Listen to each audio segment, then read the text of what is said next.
You've heard of intermittent fasting before, where you limit the amount of time that you spend eating to about 8 hours a day, 8 hours a day or less. But what is intermittent boredom? Intermittent boredom is the exact same thing as intermittent fasting. Rather than limiting the amount of time you spend eating, you limit the amount of time you spend using your phone, using electronic devices, whatever it may be to distract you. Intermittent boredom is the precursor to monk mode, and let me tell you why. Boredom is one of the greatest motivation tool you can use. When you're bored, you naturally want to do something. It doesn't matter if you want to use your phone or read a book or go for a run. You want to do something when you're bored. The mind wasn't programmed to sit still. Otherwise, it'd be easy for you to sit still all day. If sitting still was natural to us, it'd be easy for us to all meditate, but it isn't. So when we're doing something productive that needs to be done and you start getting bored because you're doing that task for too long, what do you do right away? Instead of persevering through, you grab your phone or you grab your iPad or whatever and you start browsing through it. You start browsing through it and somehow you end up with 5 hours on your screen time, even though it doesn't feel like you spent 5 hours on your phone. It's because you're taking those little bits of boredom throughout your day and you're replacing it with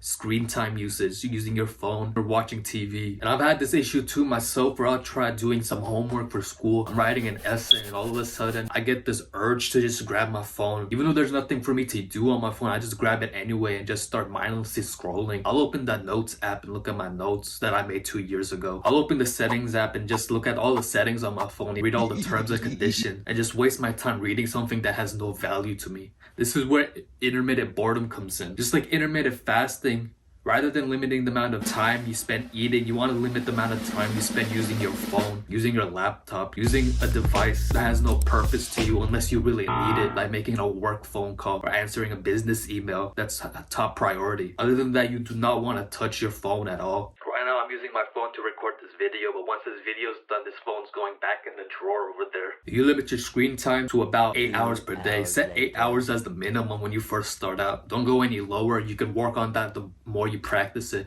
but start at 8 hours. So if you start using your phone at 10 a.m., stop using it by 6. Anytime out of 10 to 6, you do not want to touch your phone. You do not want to touch your laptop. You do not want to touch the TV or whatever it may be. Outside of 10 and 6, all you want to do is productive work. Whether it's writing a novel, going to sleep, spending time with family, going out, enjoying life, doing stuff that's productive and meaningful to you rather than wasting your time away on screens. If you do this, what you'll find is that you'll get so much more work done. And when I say you can't use your computer or phone, I'm not saying to just abandon it completely. If you need to write something, like let's say you gotta do homework, so I know somebody's out there watching this video that has an essay to write and is about to comment that they need their phone to write an essay. Okay, write your phone for that essay, but as soon as that essay is done, you better put your phone back. When you do this, what you find is that you encourage more boredom into your life. And when you're more bored, you're more prone to do something more proactive, to do something about the boredom, something that's actually make meaning of your time. And the more you work on intermittent boredom, the more hours you can cut down.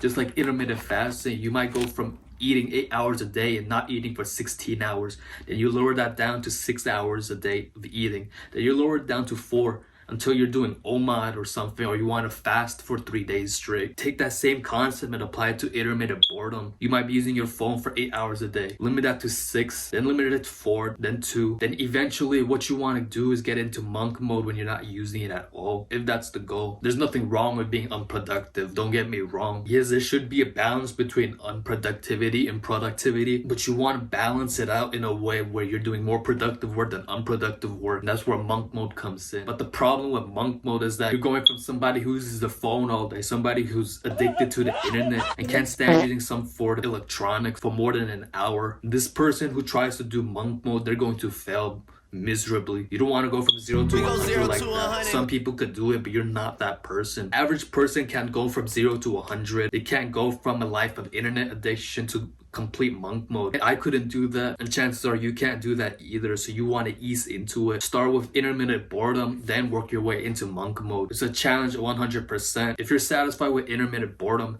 that's perfectly fine. Some people don't want to do monk mode. They don't want to give up everything that gives them instant hits of dopamine, and that's fine. It's not made for everybody. Intermittent boredom is the perfect middle path for somebody who's struggling with dopamine addiction. But for the people who want to take it a step further and completely cut it out from their life. They use intermittent boredom as a stepping stone to get into monk mode. Either way, intermittent boredom is going to be your best friend. You utilize intermittent boredom, you're going to be amazed at how much productive you are using boredom to your advantage. The average person isn't using boredom as a productivity tool. They're using boredom as an excuse to do something invaluable with themselves. But I know you can do better than that. I got full faith in all of you guys. If you like the content I'm putting out, be sure to like, comment, subscribe. I'm gonna keep on making more videos like this. My name's Aman. I make videos on self-improvement and all that good shit. And I'll see y'all later.